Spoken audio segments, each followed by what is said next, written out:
Если вы подписчик моего канала, то вы, наверное, отлично знаете, как я очень сильно люблю хоррор-игры. Чего стоит Cry of Fear, Lost in Vivo, Dead Space и прочие хорошие проекты в этом жанре. Раньше я до усрачек боялся хорроров, поскольку мне было тогда 12-13 лет, но сейчас все изменилось. Сейчас мне просто хочется, чтобы наконец-то выпустили нормальный, качественный хоррор. Зато вышел говнисто протокол от создателя Dead Space, и он очень сильно обосрался, все обзорщики эту игру хейтят, херовая оптимизация, сюжет это очередной проходняк и никаких новых механик. Мои ожидания просто были втоптаны. Да, новые игры все чаще и чаще выходят говном, но есть же старые игры или игры, проверенные временем, поэтому я решил вспомнить про такую игру, как The Evil Within. Почему же? Ну, во-первых, эту игру придумал тот, кто придумал серию игр Resident Evil, а резьба захватила мое сердце еще с 7 части. Вот вам пруфы. Вышла же игра аж в 2014 году, что меня очень сильно удивило, поскольку графика и сейчас на 23 год не противная, а геймплей динамичный и нисколько не наскучит. Разрабатывали игру, кстати, компания Tango Gameworks. Эта компания разработала такие популярные игры, как Ghostwire Tokyo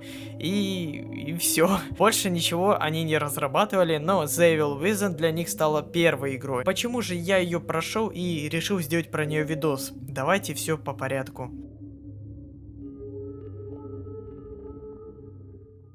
Игра начинается с полицейской машины, которая едет в сторону больницы, нас знакомит с главными героями. Ну как знакомит? Нам просто показывают их внешность и то, как они перемолвятся парой предложениями. Знакомьтесь, главный герой аниме Себастьян Кастеланос, детектив полиции, Джозеф Ода, его напарник, и Джули Кидман, младший детектив. Им приходит вызов о том, что в больнице что-то произошло, а произошла тут техасская резня бензопилой.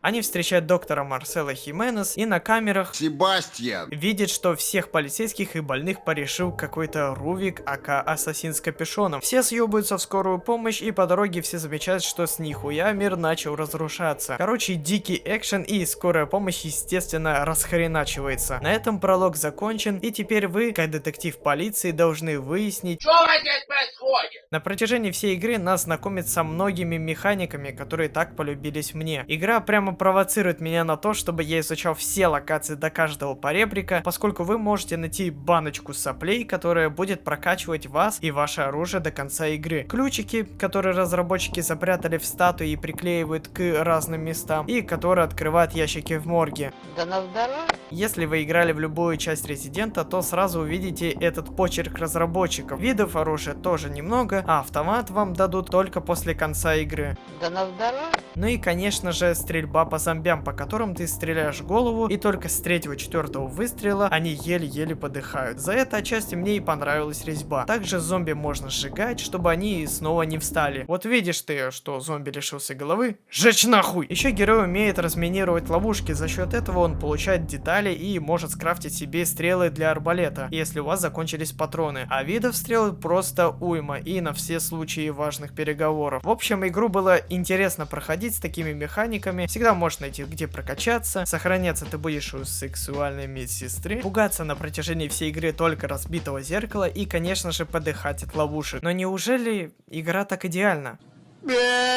Во-первых, в релизе игры многие игроки были возмущены этими полосками в катсценах. Дело в том, что их нельзя убрать. Их можно убрать, когда вы просто проходите какую-либо локацию. Но когда начинается катсцена, убрать эти полоски уже нельзя. Таким способом разработчики хотели сделать игру кинематографичной, но получилось, что получилось. Я не стал с этим ничего делать, но хотелось бы, чтобы эти полоски убирались конкретно. Во-вторых, боссы. В игре очень много боссов и мини-боссов. С мини-боссами все понятно. Тратишь на них много патронов, и результат не заставит себя ждать. Но боссы... У меня просто нет слов. Что со мной? Со мной все хорошо, просто меня изнасиловали. Не говоря о том, что они иногда повторяются. При всем при этом, если они тебя заденут хоть краем пикселя, то они тебя просто ваншотят. А у вас еще плюсом ко всему ограниченная стамина на 2-4 секунды, если вы ее не качали. Перекатов в игре нет. Не то чтобы эти боссы прям сложные, просто я большой фанат серии игр Dark Souls, и я очень люблю проходить в играх каких-либо боссов. А последний босс в игре просто must have. На тебе пулемет и настреливаю по боссу. Вот мы тебе еще даже марочку покажем, куда надо стрелять. И еще РПГ дадим на добивочку босса. Вы что, издеваетесь? Ладно, боссы в играх иногда бывает херня полная, это мы поняли. Но за все это время, пока вы смотрите это видео, вы ни разу не услышали от меня про сюжет игры. А он тут еще хуже боссов. Правда? Не может быть. Может. Начало сюжета я вам уже рассказал, и исходя из этого мы должны будем понять, что вообще происходит во вселенной под такую мрачную и типа страшную атмосферу. Сюжет сам весьма интересный и чем-то похож на фильм «Начало», если вы поняли, о чем я. Но раскрытие сюжета... это просто пиздец. Возмущает то, что герои, блять, вообще не разговаривают, никто из них тебе никогда не расскажет свое прошлое или свое мнение, и тут приходят на помощь дневники, записки и тому подобное, из которых мы узнаем много интересных фактов. Сами же герои не проронят ни одного слова. Скажу попроще. Из диалогов между персонажами мы навряд ли что-то либо поймем, что происходит в сюжете. Они просто спросят у друг друга: ты в порядке? И все. На вопрос, что здесь происходит, или какой-нибудь любой другой, тебе они не ответят. Это они будут тянуть до конца игры, они просто тебе скажут. Загадка дыры! Но, разумеется, не обошлось и без загадочных персонажей, которые говорят главному герою загадками. А ты в это время будешь говорить: что ты имеешь в виду?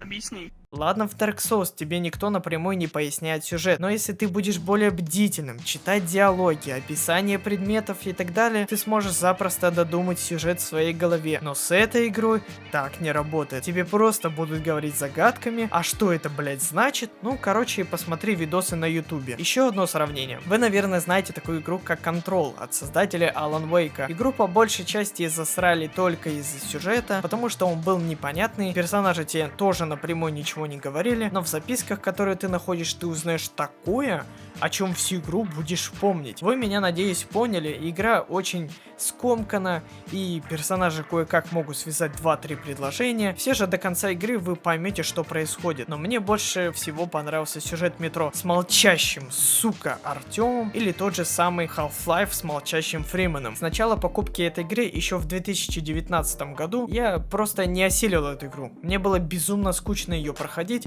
но пока я жду ремейк 4-й резьбы, я все же решил попробовать пройти что-то наподобие. Игра уникальна в своем роде, есть прокачка, есть множество механик, которые не надоедают, есть свой стиль хоррора, который запоминается, и самое главное, динамика. Иногда в игре встречаются моменты, где можно постелсить, но тебя не заставляют этого делать. Проходи игру как хочешь ты сам. А ближе к концу начинается передоз динамичности. Машины врезаются в дома, рельеф с многоэтажками куда-то сдвигается, постоянно что-то ломается, ГГ куда-то метается, падает, бегает от боссов. Такое увидишь практически нигде. Из-за такого разнообразия я не побоюсь назвать игру уникальной. Да, в ней есть минусы, но, насколько я знаю, во второй части это дело должны были подправить. И о ней тоже будет отдельное видео. Пишите также и свое мнение об этой игре, мне будет интересно его почитать. Смею вам сказать, что вы можете поддержать мое творчество долларами или тугриками на бусти, или просто донатом. Разумеется, по своему желанию. А я вам пожелаю хорошо провести вечер и позитивного настроения. Еще услышимся.